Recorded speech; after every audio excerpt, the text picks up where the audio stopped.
Welcome to Burning Platforms, a podcast from the Australia Institute's Centre for Responsible Technology, looking at the politics of technology from around the world.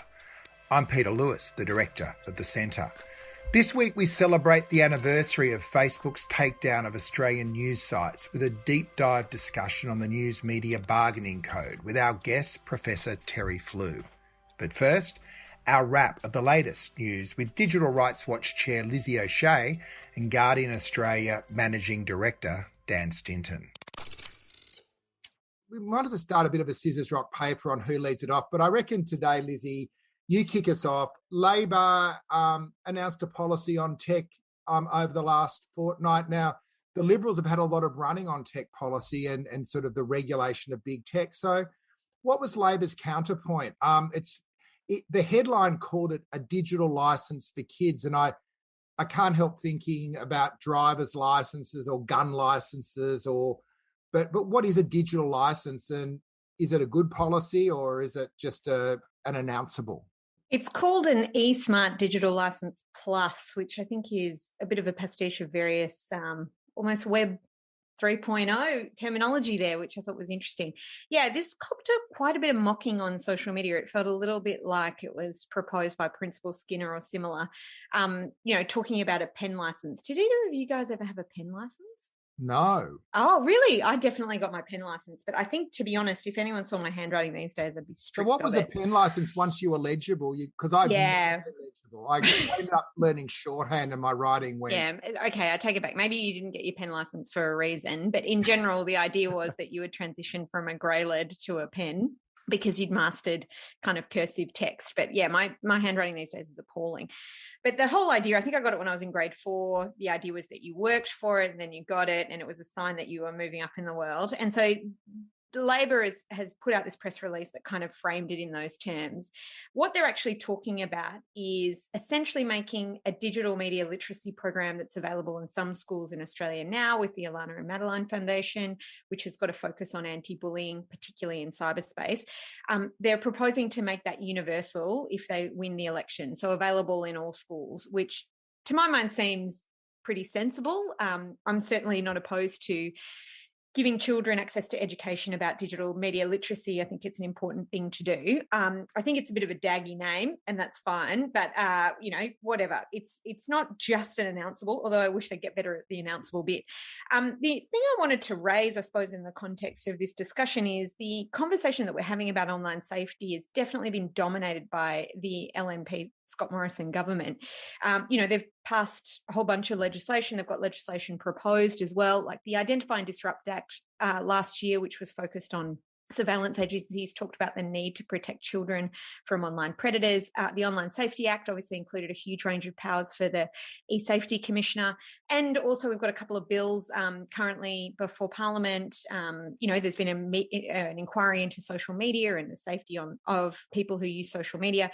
And I feel like this discussion has been really dominated by kind of moralism and policing as the answer to problems of online safety. So in that way, I really wanted to encourage a potential Labor government to look to literacy and education and empowerment as an alternative to that narrative around online safety. And I guess the other point I'd make, and I've got a piece I wrote about this, which I'll link to in the chat, is, if it hasn't already been, was just also that I think it's fine to talk about literacy and education, particularly for media with children, but we've got to make it more expansive than that, because technology touches all different aspects of our lives. And the government's commitment has to be more expansive than that, including implementing some of the recommendations in the privacy review discussion paper, for example, so that the Labor government, if it gets elected, is not just going to be talking about and educating kids about their rights online or how to engage online safely, but are actually contributing to legislative action to make those spaces safer and more accountable. And management of data is a really obvious example. If we can limit how much companies surveil, particularly young people, but children as well, I think that does contribute to online safety. So that's kind of what we were getting at when we were writing about this topic. I want to be encouraging, and I think they should do more, even if it's got a slightly daggy name. Yeah, I must say that when I saw it, I reached out to Tim Watts, who was our guest a fortnight ago, with a bit of a WTF. And he came back and said, this is actually one of the recommendations of the ACCC Digital Platforms inquiry, and I've been whinging that they've only moved forward on the news media bargaining code and not the rest of the recommendations. But if you go back and look at what Sims was saying about digital literacy, it was more expansive than just teaching kids like stranger danger. It's actually that if you are going to have people growing up in these ecosystems, that they're actually aware of the way they operate. So not so much just who to say no to, but a bit of a roadmap on how they work. And obviously you're not going to make a 9-year-old read Susanna Zuboff, but you've got to find a way of making them aware that they are also a subject of a particular business model that will exploit them if they don't know what they're doing. Totally. That's why I think technology literacy can't just also be about media and consuming media. It needs to be how it fits into other ecosystems of our lives, including basics of how tech works, like how software and hardware interact with each other. Like, it's very difficult to understand some of the power dynamics of the public debates we have about the regulation of technology without a basic understanding of that. And this is the time to be teaching them. I'm not from the school that all kids need to learn to code or anything like that, but I think we shouldn't just be combining it to media, and we probably need to think a bit more carefully about that. And there's also like ways in which it can be made fun. Like, it doesn't have to be totally boring and dull. You know, there's lots of people who work in the space on like the gamification of technology literacy and the like. And I think it's worth drawing on them. I mean, I think I haven't gone through the digital literacy program from Alana and Madeline Foundation. From all reports, it seems like a very sensible one, and they're doing the right thing. And so I want to encourage them on that. But, you know, this is the time to be bold, I reckon, and start thinking about how we can do it really well. Dan, you've got kids. Are they going to get a license? I'll bring you in a sec, Terry, but just from Dan first. Yeah. Look, I think I'm just going to be in unison with both of you on this. I mean, I think this is actually a really good thing. I agree it needs to be more expansive. I think Travis in the chat just mentioned that we also need to be thinking about the Internet of Things and all the surveillance that comes with that. And I think giving kids some understanding of these things early is absolutely fundamental. I mean, I can't think of how many times that I've had a conversation with my friends who are maybe just Generation X, if not Generation Y. Pete, I know you're a little bit older than me and Lizzie, but the point made is, you know, thank Christ that social media wasn't around when we were young and stupid in our teens and early 20s. And there hasn't really been an education done in any formal way. You're kind of relying on parents to educate their kids, and you're often relying on parents to educate them who also come from a position of ignorance. So I agree. I think that social media is one part of this. Privacy is another really important part of this. And just an understanding, to your point, Lizzie, just an understanding of the increasingly dominant role that coding and software is playing in our society, I think would give everyone a really good basis to be able to determine how they operate in this new digital world. So I think this is a great initiative. I was also going to make the point, this was one of Rod Sims' recommendations. Let's hope that that Labor keeps on, and the coalition for that matter, keeps on picking up all of these recommendations and acting on them. Yeah, Terry, shoot, welcome. Oh, thank you, Peter, and thanks everyone. Your comments there about not making 6-year-olds read Susanna Zuboff reminded me that I took her magnum opus to the US with me when I was on leave in 2019 when we were able to travel, and every night I'd say, well, I'm going to read some of Zuboff, the big book of Zuboff before going to bed, and just about every night I ended up closing it. And 3 pages. Just going straight to bed, is that what you're saying? That's right. So get your point there. A couple of things on this I thought were perhaps worth mentioning over and above whether it's a good or a bad thing. One is that it does connect to debates that are happening in other parts of the world for sure, and anyone who's been following the UK debates would know that this online safety issue has been going back and forth in the UK for a number of years. And one of the issues that arises with this and a lot of other areas is the question of, if there is to be some form of regulation, who should do it? And there's authors such as Philip Schlesinger at the University of Glasgow and others have been talking about this idea of neo-regulation, that because a lot of the issues that arise in this space don't sit neatly within any single department or agency, there's a lot of moving around and indeed a lot of competition among governmental agencies around who should be responsible. I'll put a link in the chat to that. But I think about that in Australia with the rise of the Office of the E-Safety Commissioner. And I think Julie Inman-Grant is a very interesting example of a policy entrepreneur in this space who has managed to very effectively get the ear of the minister. And I think an interesting point about that, and I have heard Paul Fletcher actually say this, is that one of the reasons the Office of the E-Safety Commissioner has been promoted was the sense that the ACMA, the Communications and Media Authority, wasn't doing anything. And I think, that we're possibly at the end of a 3-decade era of what came to be known as responsive regulation, or sometimes self-regulation, or whatever, where the government agencies basically set up a framework for the industries to regulate themselves. We've got ample evidence of this failing in other sectors, most notably finance. And in this space, it seems policy entrepreneurs, if you like, such as the E-Safety Commissioner, have acquired quite a degree of power and influence with regards to policy. I think Rod Sims, as chair of the ACCC, is another policy entrepreneur in this space that, we'll talk about the ACCC later, but, I always thought of it as being about, determining whether you were being ripped off for parking at the airport, those kinds of, very traditional competition policy issues. But, Sims, with the digital platforms inquiry, took this into some quite different spaces, including... Yeah, we will go a bit more deep into our friends at the ACCC in the second part of this discussion, but just moving through the week or the fortnight that was, Dan, you've nominated an initiative around privacy that Google's released over the last couple of weeks, which is putting in place levels of privacy that might constrain other companies doing what they do best.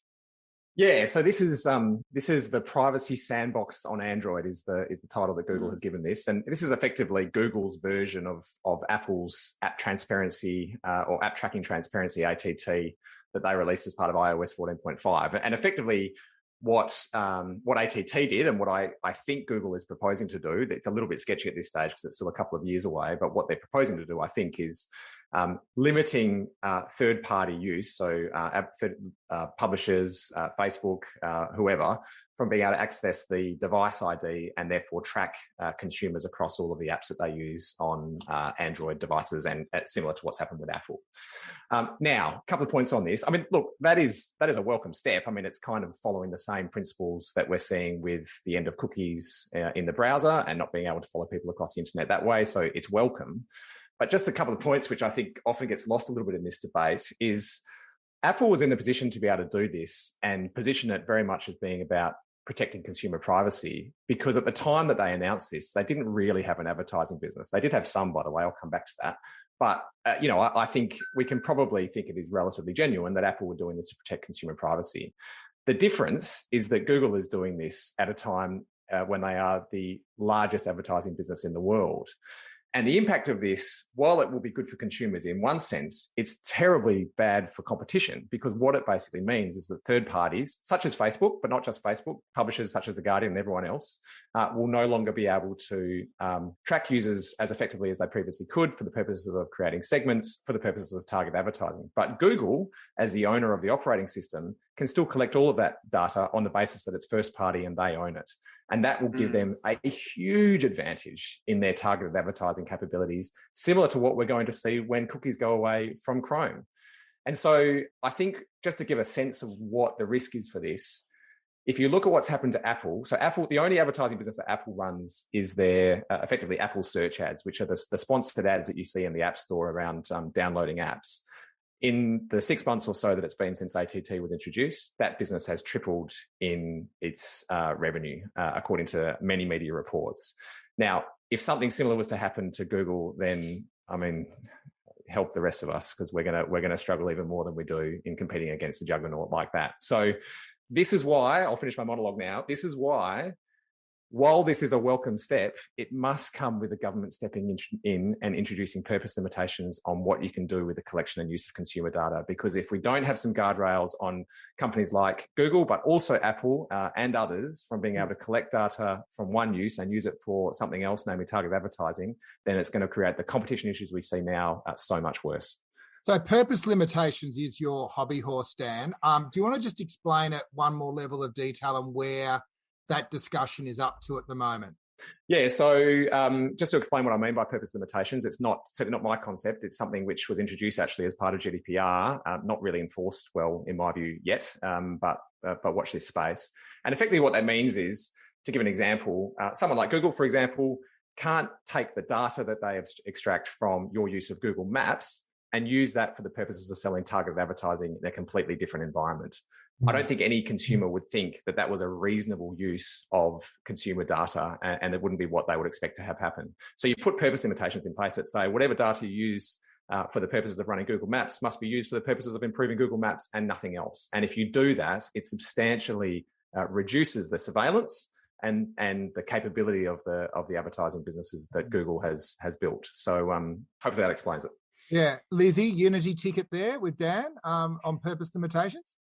Yeah. Look, I certainly wouldn't object to being introduced as part of the review of the Privacy Act. I think it makes a lot of sense. I mean, I do.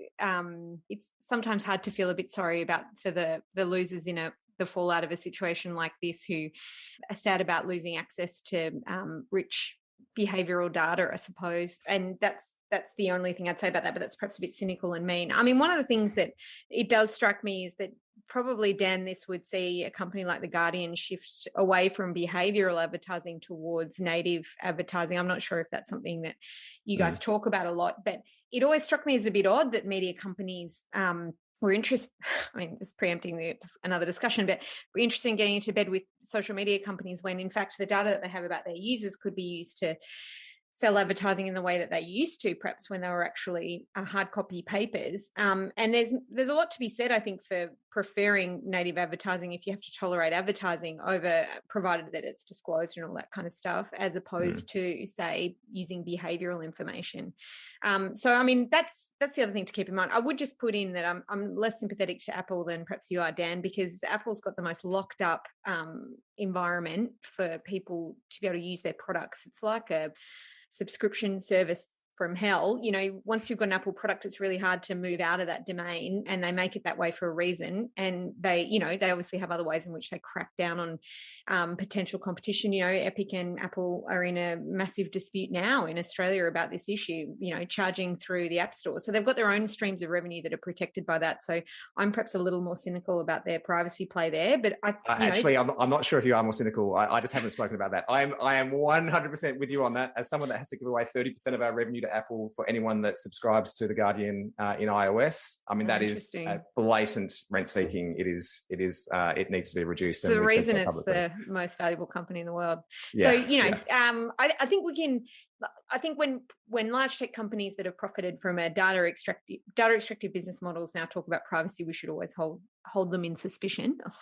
But yeah, I do think it is interesting that we are shifting and actually it feels like we're in a new phase of these companies' growth where they're less about, you know, giving away free services to acquire stuff and now concentrating their pipelines of data flows and leveraging that as their value add to people seeking to buy advertising space. So it is a different phase in some of these tech platforms' growth, and it's interesting to observe. Yeah. I might just bowl up my one, which was really about the metaverse, because, you know, it's my favorite crazy idea. Lizzie's too. She loves it. And people should know that there has been an edict from Mark Zuckerberg that his workers are now metamates. They had to do it. But the story that caught my eye, it originally came from my second favorite tech podcast, which is What Next TBD, which is a fantastic podcast that Slate puts out, which was around safety in the metaverse, which was really, there's been a spate of complaints of sexual harassment in the metaverse, virtual groping, kids running rampant from room to room, even though there's meant to be age limitations on access. Obviously, they've just got their parents' Oculus, and it has got me thinking, what are going to be the rules of moderation in a place which is, you know, potentially Westworld, where you can just go in and be your worst self with very little consequence. And, you know, the way I've always thought of how we should think of platform activity is you have norms, you have rules, and then you have the external laws of the land. But when you're setting up a new environment where there are no norms, then how does that interplay with the rules and the law of the land? Like, it appears that people are being sexually assaulted, so laws are being committed already in what's still basically a beta product. The Centre for Countering Digital Hate ran a study, and they discovered 100 potential violations of Meta's own policies for virtual reality in the space of 11 hours of recording people's conduct in the app. So our guest 2 weeks ago, Tim Watts, had said that he'd actually purchased Oculus to see what's going on. I'm wondering if we need to all get ourselves an Oculus and go in there and do a burning platforms from inside, Lizzie, because I'm still trying to get my head around how you actually create an environment with rules and norms from the ground up. And I don't know if that's even a question, but I just said, hey, this is getting weirder by the week. Yeah, this is so funny because I understand your concentric circles there, but I would also put design decisions as being, I guess, a way in which norms might be able to be developed, or the absence of any consideration of this from a design perspective suggests that there are a set of norms there that just perhaps haven't been critiqued or questioned. Just unpack that. So you designed that you're going to have a tactile experience, and then you'll have no places where you cannot have a tactile experience, or no places. I like this. You should be working for the e-safety commissioner.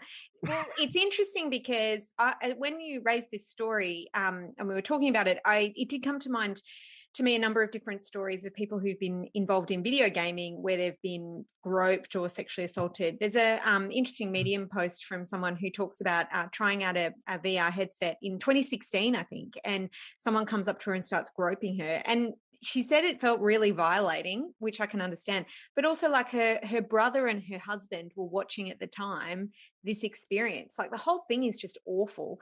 They weren't not doing anything about it, but they're observing her play the game in the headset, and you feel humiliated. I can imagine it's just awful. And I thought that was a really interesting observation because it hadn't occurred to me that this kind of thing would happen, perhaps naively. So it is a problem that's been occurring in multiplayer video games for quite some time, and there are people who are studying this and are trying to come up with, for example, design solutions to this problem, how you cultivate norms whereby this kind of behavior is called out, where people get put into timeouts, where you can, what one set of developers came up with is what's called a power gesture. It's like having a superpower where you can create a personal bubble around yourself so that people can't touch you.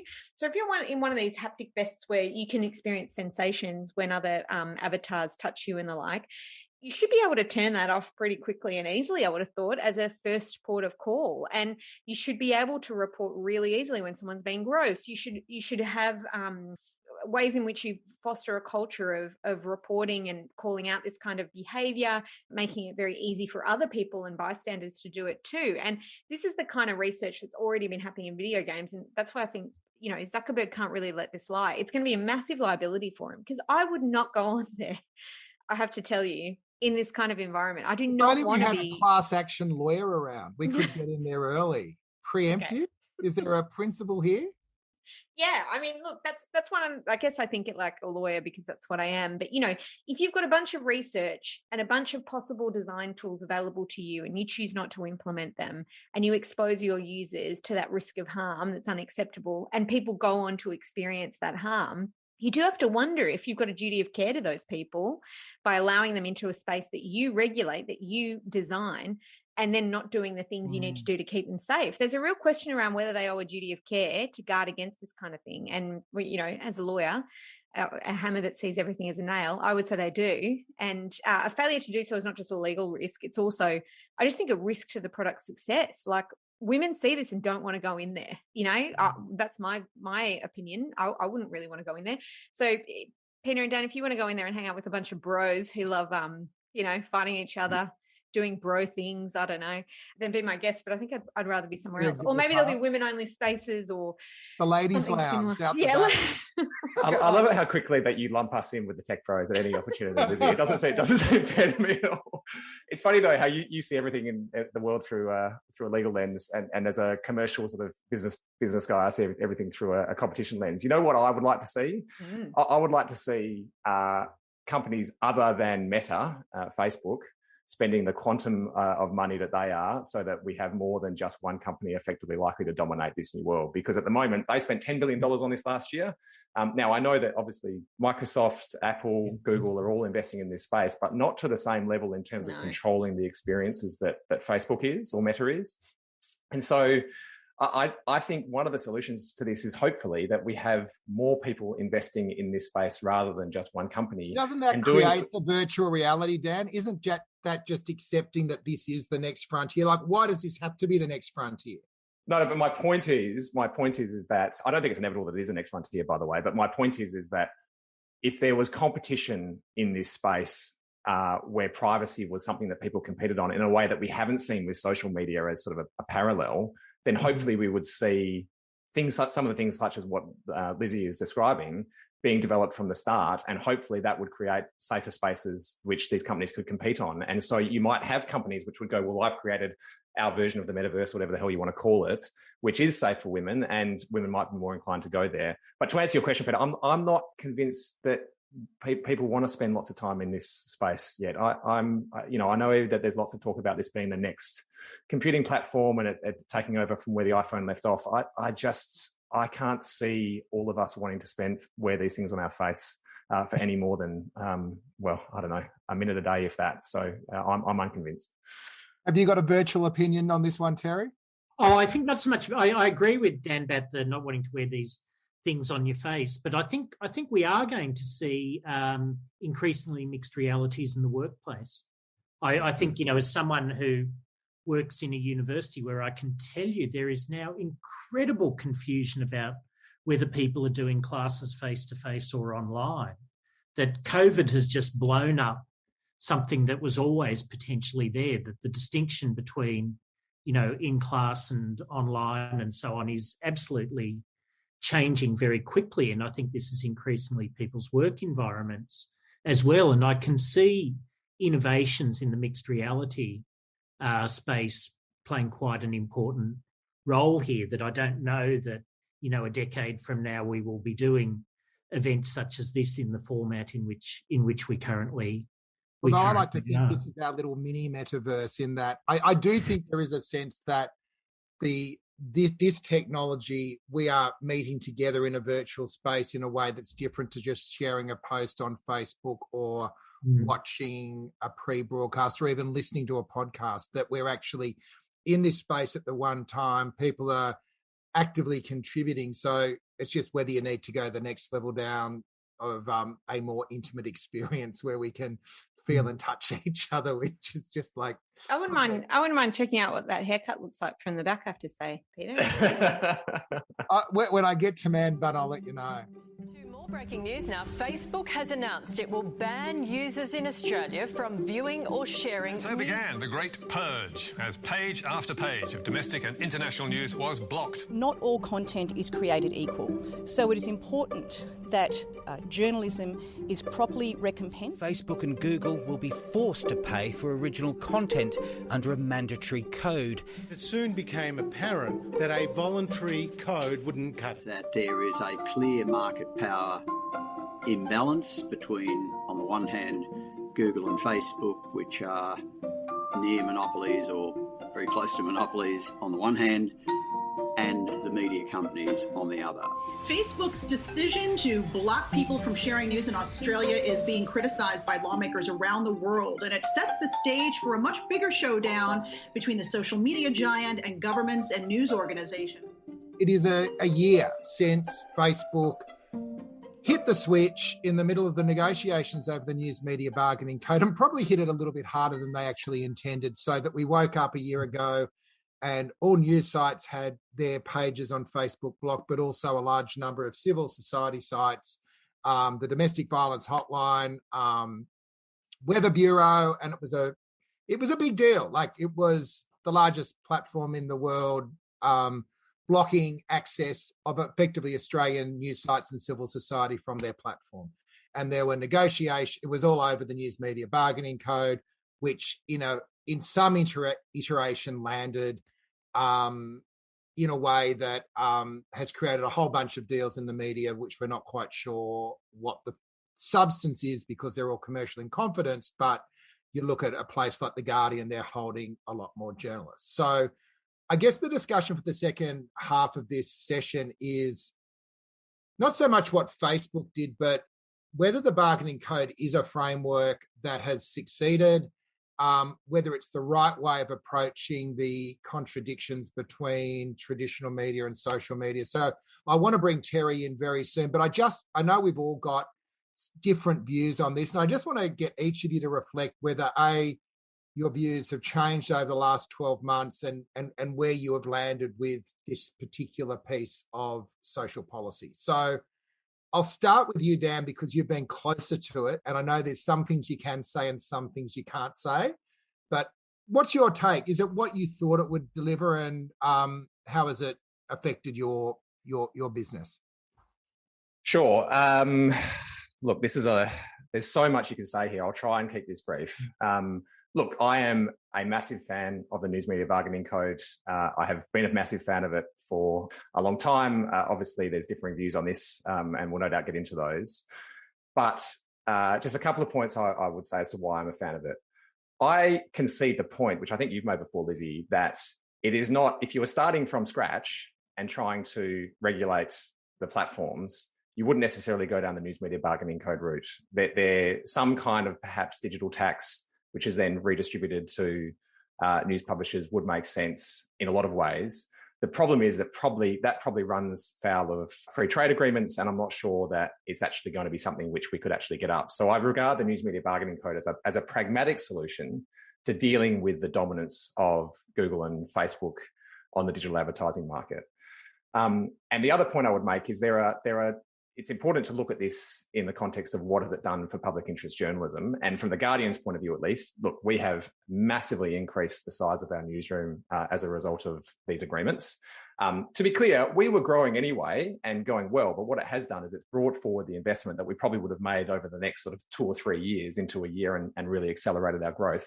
And that's made us more able to compete with Nine and News Corp and others in a way that we couldn't previously, because we were relatively small and still are, but less so now.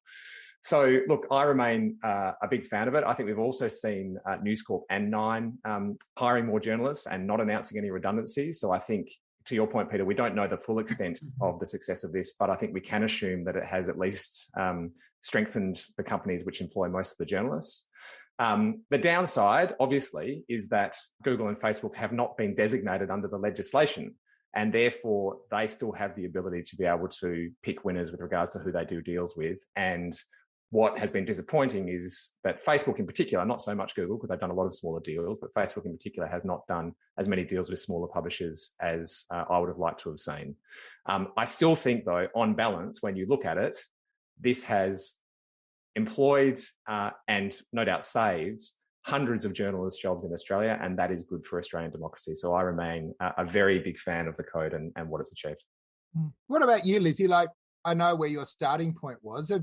Has your view changed in any way, or are you pretty much where you were 12 months ago? No, I think I'm pretty much where I was. Pretty consistent, aren't you? I mean, yeah, it is pretty disappointing, but not surprising that there hasn't been a deal done with The Conversation or SBS. It's not surprising to me that none of the moves have been made to designate any of these platforms, notwithstanding that. I think it is good that the ABC is going to invest the revenue that they're obtaining from this into regional journalism, because it's sorely needed. But I think it is pretty depressing that we've seen no new funding of the ABC, just to relax on the freeze on the indexation of their funding. And I am a bit concerned that this maybe justifies perhaps refusing to up that funding. I mean, more generally, I'm a bit alarmed that it's being potentially discussed in lots of other parts of the world, exactly as I thought it might be, rather than perhaps looking to more superior alternatives to policymaking in this space.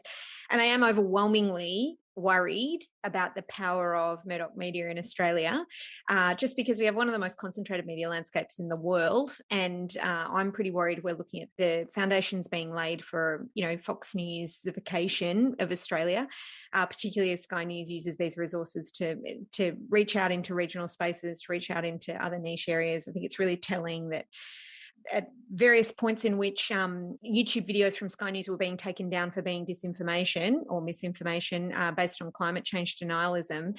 They were also launching a journalism initiative off the back of this code in partnership with various other organisations. So I do think there's a problem whereby some of the worst aspects of the media are going to be boosted, and the kind of content we see is not quality content, but social media optimized content. But yeah, none of that's new.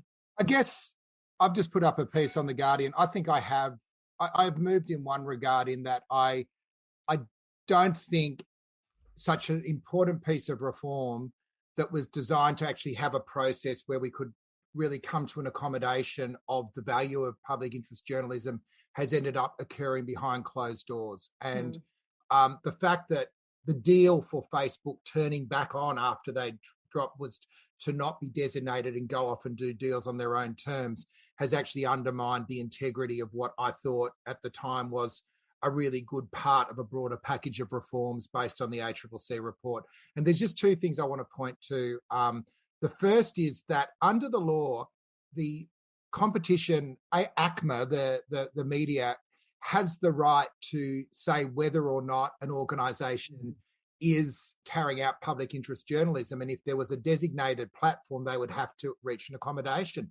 There's about 20 organisations that have passed through the ACMA hoop that Facebook and Google are saying talk to the hand to, and there's no mechanism unless the government wants to go down another showdown on designation. So for smaller media companies, there is this massive problem. And the second one, I know Dan can't be public about this, but I want to know what the deal is. So the concern I had was once Google and Facebook had to pay for news, they'd make sure that they got something out of it so that they'd be using news, a bit as you were saying, Lizzie, for their purposes. And I am still concerned that we don't know the terms of those agreements. So I don't know if you can assure. Can I respond to that in some way? And Sorry. I don't regret backing in the code, because I do want to see more journalists working at The Guardian and News and Fairfax for that matter, because I also think that we need a strong media, but I am concerned that it's all happened behind the cloak of commercial incompetence. So just on that last point, Peter, I'm glad you're still supportive, by the way. Lizzie hasn't beaten you down, so that's there's still hope. I'm like the blow in the wind. But look, as you said, I can't go into the specifics of the agreement because they are commercial in confidence, and neither can any of the media organisations that have done deals in Australia. At least that's my understanding. But I can say this, and I think it's an important point. The majority of the revenue that we are getting from Google and Facebook is for the licensing of our content. And let's not forget, yes, there is a public interest journalism benefit from this, but really, one of the things that gets lost a little bit in this debate is that Google and Facebook were getting a substantial benefit from our content that they were not paying for. And now they are, not to the extent that perhaps all of us would have liked, and not in exactly the way that they would have liked, but certainly the vast majority of the deal that we have done with them, and I suspect other media organisations have done with them, is licensing revenue, which doesn't come with strings attached. And so, look, these companies, as pointed out by Rod Sims in the Digital Platforms Report, are so-called unavoidable trading partners for us. It doesn't make us any more dependent on Google or Facebook than we were before. We were already dependent on Google and Facebook. If you want to have a digital business and you want to be able to reach an audience, you cannot do anything but make your content available on Google and Facebook. I wish that were not the case, and we're all striving to form direct relationships with our audiences. It's been a major focus of us for the whole time that I've been working in digital media, which is close to 20 years. But it doesn't change the dynamics of the fact that most people start their internet session with Google or Facebook, and therefore to not be there means that you're missing out on a huge amount of audience and benefit. So it's right for the benefit that it goes for journalism, but it's also right just because Google and Facebook got a benefit that they should pay for, and now they are. Harry, I'll bring you in here now. What's your reflection on what's gone on here in the broader context of the global conundrum of the decline of traditional journalism and the rise of social media? Sure, thanks, Peter. I mean, from a personal point of view, I experienced a change that went in the other direction, that I was initially saying, well, nothing needed to be done, and disclosure. I contributed a consultant's report to Facebook. along those lines, and then changed my mind. And I think part of the changing my mind, being persuaded by the likes of Peter and others, was the growing realisation that insofar as two things. One, insofar as green shoots were emerging in the online news space, they were really in danger of being killed by the platforms themselves. And Facebook's changes to its algorithm in 2018 had a massive impact on, the BuzzFeeds of the world and so forth. And secondly, just the whole question of who pays for news going forward is, I think, a really, really serious one. And I'll just bracket off the public service media for one moment and focus on commercial media, that we're coming to a pivot point where a century-long capacity to rely on the dual media markets is now under substantial threat. I think, the most telling parts of the ACCC inquiry are those around digital advertising now being at least 50% of all advertising revenue and at least 70% of that going to Google and Facebook. So the idea that you can have news production taking place that can be reliably funded by advertising is coming to an end. And that raises a question: if you are to maintain news, and of course news is a complicated bundle of things, it's not all the same product, but someone's going to pay for that production. We can go to subscription models, and the New York Times has, for instance, done that very successfully. But we have to be aware that the New York Times's subscriber base is a very particular subset of the US population. Very few other mastheads have been able to follow the New York Times or Washington Post models. We can look to government to cross-subsidise news, but I think that's, and there are a variety of schemes around that, but we know some of the questions that arise around the government putting money into, one media outlet and not another. And in a sense, the government already funds the production of some news through the ABC and SBS.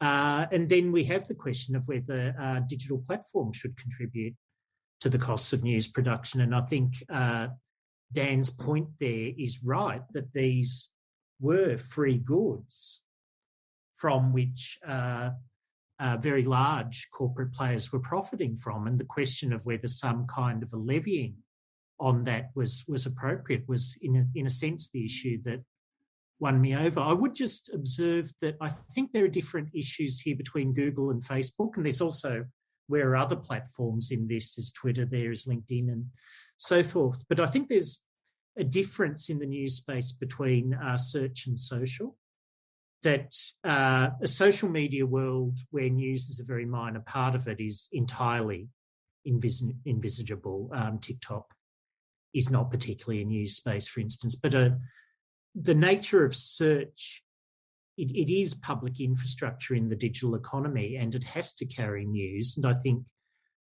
Google, in that respect, Google played a much longer game than Facebook on this, which I think is a sign of a company that has a quite different corporate culture and preparedness to deal with governments, whereas Facebook has a history of threatening to walk out of jurisdictions that introduce any regulation that impacts on its. I'd agree with that, Terry. I think Facebook is somewhat less mature than Google in terms of lobbying government, and that's been evidenced on countless occasions. One thing I want to ask you though is, we've been talking about tax and transfer here as an alternative. I feel like there's some depressing ideas about what's possible in this space in terms of taking on these behemoths. And one of the obvious ways I think you could have undercut some of the concerns that Peter has about lack of transparency is about just taxing these platforms and then putting that money into journalism in a variety of different ways. Terry, you're at a university. Huge amounts of university research is funded by government in an arm's length manner. I mean, there's problems with that as well, but I have no understanding as to why journalism can't have a similar model of some description. And I just feel like there's a real absence of ambition here. There's always this assumption that because advertising has funded journalism since day dot, that's what's going to be the future as well. And that then this is leaning into a data extractive business model that essentially we're not going to resist data extraction by platforms. that is part of their business model that we endorse. In fact, we're getting into bed with them. Now, I'm not saying Dan says that, but I do think that advocates of the code essentially were saying that.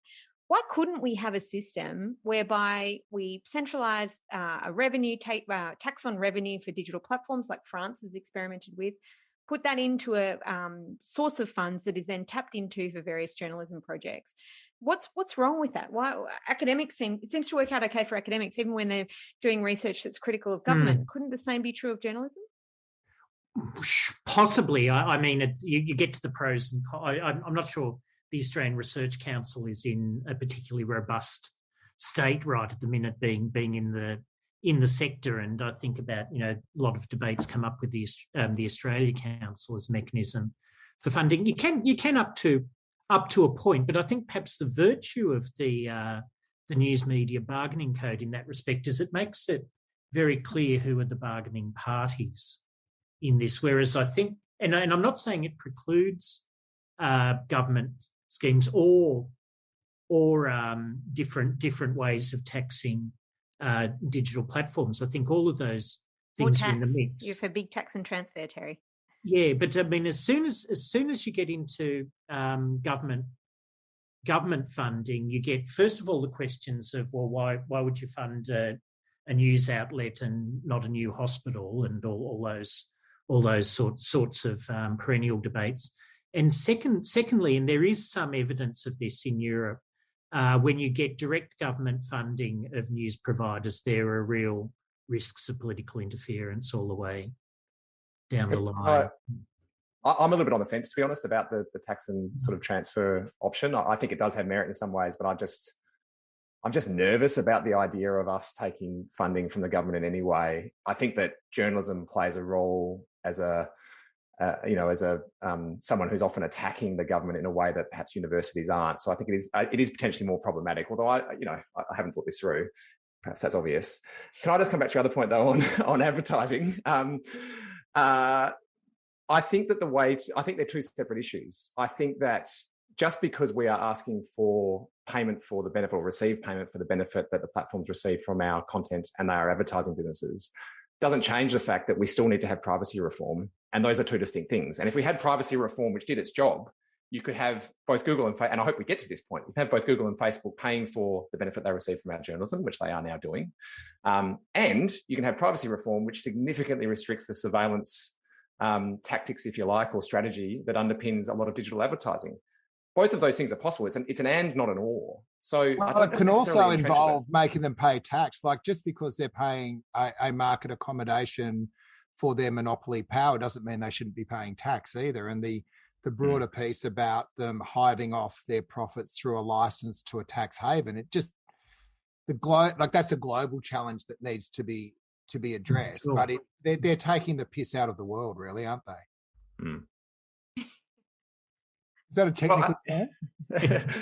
but it's a fair point. Like, it's a fair point. Like, I completely understand, by the way, Lizzie, your concern around does this deal potentially entrench some of these practices? I guess it does if we don't do anything else.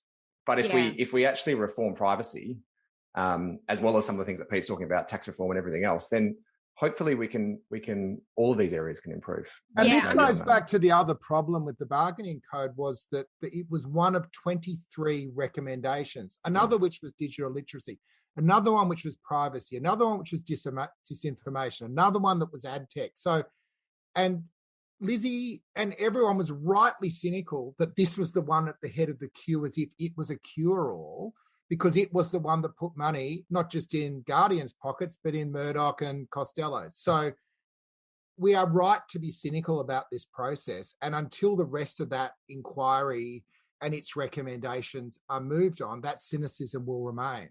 Yeah, I mean, it's hilarious to be advocating for digital literacy education when, Sky News is a source of disinformation, which is now a key provider of supposedly quality news in this country. I mean, the other thing that I hate about this is that it is privatized in the sense that why has the government vacated the space in terms of being a provider of infrastructure of social engagement in online spaces? I mean, this is Pete's big hobby horse. I think he's putting up his hand for a reason. You know, the air conditioning on. Okay, he's turning the air conditioning on. Fine, not got any new ideas. But the point, of course, is that government should be investing in building infrastructure so that people don't have to be by default dependent on Facebook as a place to, you know, make friends with your neighbours in the street, to, you know, set up mutual aid societies in the course of a lockdown during a pandemic, to share news and local content that if you're in a regional or rural area, like the government should be investing in this. So there's multiple layers in which that big fund for journalism might work. It might also subsidise cadetships in journalism, but it might also subsidise the infrastructure to be able to distribute quality content and also then ultimately facilitate what I would like to see, online community building that isn't subject to corporate surveillance. And that's another form of governance that I think partly this code just kind of displaces all that discussion. It's like not even on the agenda. And I think there's potential problems with that.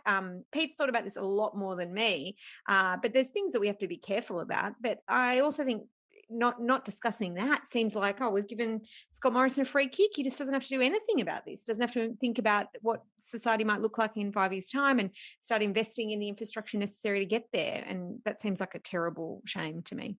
I think one of the big issues around the future of news that is not addressed by this code is the future of local and regional news. And really we've seen, you know, the news deserts phenomenon. We've seen a kind of implosion of non-national, non-metropolitan news sites around the country, and I think it comes back to bite. I mean, that and the limits of the sort of the subscription model in the US are very apparent, that you can build strong brand platforms on the East Coast and the West Coast of the US. But in the rest of the country, the news system is collapsing. And sorry, I think I can give you some insight into why this happens, by the way. Sorry to interrupt you, but just on this one point, just for everyone's benefit. So the Guardian is about 60% of our revenue now comes from our readers, so from voluntary contributions mostly, but I mean, you can put them in the same category as subscriptions in a way, 40% from advertising. The problem with these regional mastheads is just the economics don't stack up. So, you know, even the most successful of us are only signing up about 2 to 3% of our audience to become a subscriber of our publications. And if you're only getting 2 to 3% of a town which has 50,000 people in it, you can't run a business. You just can't. It's impossible to build something of substance. And the other problem is that because digital advertising has become so much about targeting, you can't really run an advertising business in those markets either, unless it's in the classified space, which, you know, some are having success with. So it's a really difficult problem and hard to solve. I don't have the answers there, unfortunately. Probably that's a bit depressing, but that's the reality.